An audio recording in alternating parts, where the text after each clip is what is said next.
Hello and welcome to what is new में। आज हम बात करेंगे स्टोर 99 के बारे में। क्या है स्टोर 99? क्या उसके डिसएडवांटेजेस हैं? क्या एडवांटेजेस कुछ है भी या नहीं? स्टोर 99 एक बिजनेस मॉड्यूल है जिसमें आपको सारा सामान 99 रुपए यानी कि 99 रुपीज में बेचना होता है। मेजरली इनके प्रोडक्ट्स जो हैं डेली यूज में आने वाले प्लास्टिक वेयर होते हैं। टब, मग, बाल्टी, टेबल, चेयर जैसे नॉर्मल प्लास्टिक प्रोडक्ट जो हमारे घर के पास वाली प्लास्टिक वेयर शॉप्स पे मिलते हैं, वैसी ही प्रोडक्ट प्रोफाइल आप इस बिजनेस में क्रिएट कर सकते हैं। दिल्ली, हिसार और जयपुर में कुछ ऐसी कंपनीज और होलसेलर्स हैं जिन्होंने स्टोर 99 का सेटअप किया है। इनमें से आप किसी से भी फ्रेंचाइजी ले सकते हैं और मात्र 5 लाख में एक बिजनेस स्टार्ट कर सकते हैं। हर एक होलसेलर के अपने ही बनाए हुए रूल्स एंड रेगुलेशंस होते हैं और अपनी ही कंडीशंस पे वो आगे बिजनेस करते हैं। फ्रेंचाइजी का रेट, प्रोडक्ट की क्वालिटी, ट्रांसपोर्टेशन का rate, return policy, after sale services, ऐसी तमाम चीजें होती हैं जो होलसेलर टू होलसेलर डिफर करती हैं। आजकल यूट्यूब पे ये बिजनेस ऐसे दिखाया जा रहा है जैसे जो इस बिजनेस को स्टार्ट करेगा अंधा कमाएगा। वीडियो में बताया जाता है कि दुनिया में चाहे जितनी मर्जी क्राइसिस आ जाए मगर इस बिजनेस में गिरावट आ ही नहीं सकती। और जब आप ये बिजनेस स्टार्ट कर लोगे तो आपके पास 1 मिनट की भी फुर्सत नहीं होगी। प्रोडक्ट रेंज इतना बड़ा है कि एक बारी कस्टमर दुकान पे चढ़ गया तो 10 चीजें लिए बिना जाएगा ही नहीं। ये सब कहने की बातें हैं, रियलिटी से कोसों दूर है। आजकल जो ये बिजनेस करने के बारे में सोच रहा है उसे डेफिनेटली पता होगा कि कुछ सालों पहले जगह जगह पे चाइना बाजार खुले थे। वहां पे हर माल 65 रुपए का मिलता था। एक बार तो मार्केट में तगड़ी लहर आई थी चाइना बाजार की, बट जब लोग इस बिजनेस में घुसे तब उनको समझ आया कि ये बिजनेस इतना फायदेमंद है नहीं और कंज्यूमर्स को भी 65 रुपीज वाले प्रोडक्ट्स कुछ रास नहीं आए। शुरू में तो लोग देखने और ट्राई करने जरूर जाया करते थे, बट चाइना बाजार और उनके प्रोडक्ट्स लॉन्ग लास्टिंग रहे नहीं। स्टोर 99 वही सेम कंसेप्ट है, बस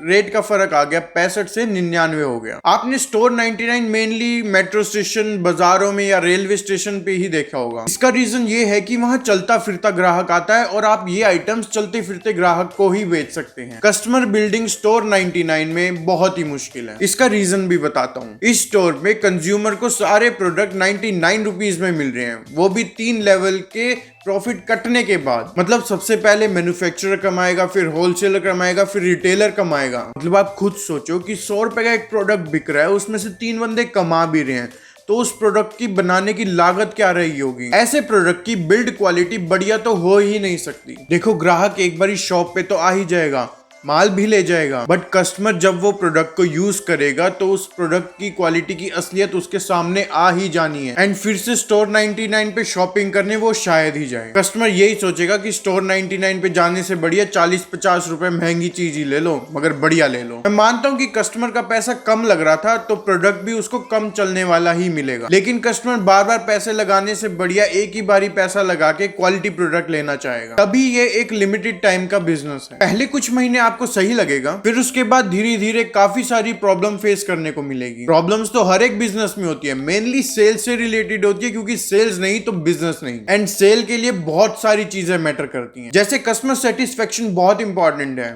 बट स्टोर 99 में ये बहुत ही लो लेवल का रहने वाला है। आजकल बायर को क्वालिटी प्रोडक्ट ही चाहिए। अगर वो इस टाइम ज्यादा पैसा नहीं खर्च करना चाहता तो वो सेल की वेट करता है ताकि वो सस्ता माल खरीद सके और बढ़िया माल खरीद सके। मतलब बायर स्मार्ट हो गया है। दूसरा इशू आपको रीऑर्डर के टाइम पे आ सकता है। मान लीजिए जब आपने बिजनेस स्टार्ट किया और आपकी फर्स्ट डिलीवरी तो ट्रक भर के आ गई। भाई, होलसेलर से 5 लाख रुपए का माल उठाओगे तो एक बारी तो होलसेलर अपनी जेब से खर्च ही देगा ट्रांसपोर्ट के लिए। बट जब नेक्स्ट टाइम आपको लिमिटेड माल की ही सप्लाई चाहिए तब ट्रांसपोर्टेशन का बिल कौन भरेगा। तीसरा है रिटर्न पॉलिसी। कुछ कंपनियां कहती है कि अगर आपको माल में कमी लग रही है तो 1 महीने में रिटर्न कर दो, और 1 मंथ बहुत ही कम टाइम होता है हर आइटम को समझने का, देखने का, उसमें से कमियां निकालने का। कुछ होलसेलर्स तो डंप आइटम को भी रिटर्न करने के लिए मान जाते हैं, बट उसमें रिटर्न ट्रांसपोर्टेशन चार्ज भी आप दोगे और उसके बदले में जो माल मंगवाओगे उसका भी ट्रांसपोर्टेशन का चार्ज आपको देना पड़ेगा। तो इस सब में आपका डबल नुकसान है। मान लीजिए फ्रेश में आपने 75 रुपए की कोई आइटम ले ली थी, ट्रांसपोर्टेशन होने के बाद वो आपको 80 का पड़ता है, रिटर्न करोगे तो 85 का पड़ जाएगा, उसकी जगह एक और आइटम मंगाओगे तो वो आपको 90 का पड़ जाएगा। एंड 100 रुपए का तो आपने आइटम आइटम बेचना ही है और 10 रुपए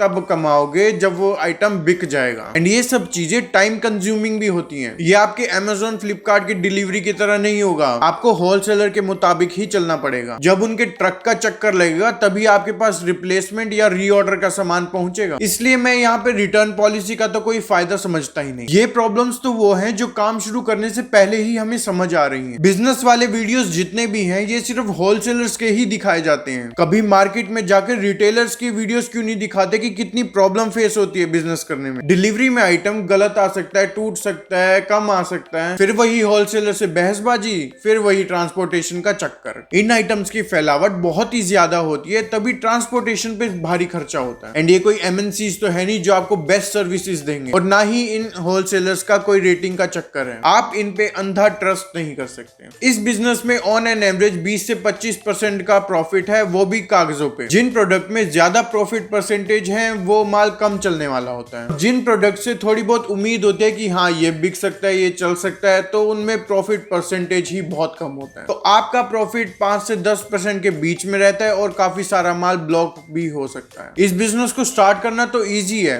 बट जैसे जैसे टाइम होता जाएगा आपको इस बिजनेस में गिरावट दिखती जाएगी। तो बहुत ही सोच समझ के स्टोर 99 की शुरुआत करें। अगर आपको ये वीडियो पसंद आए तो प्लीज इसे लाइक और शेयर जरूर करिए, और अगर आप मेरे चैनल पे नए हैं तो प्लीज इसे सब्सक्राइब कीजिए और बेल आइकन को दबाना ना भूलिएगा। आज के लिए इतना ज्ञान काफी है। मिलते हैं अपनी नेक्स्ट वीडियो में, तब तक के लिए छोटों को प्यार और बड़ों को नमस्कार। Okay bye.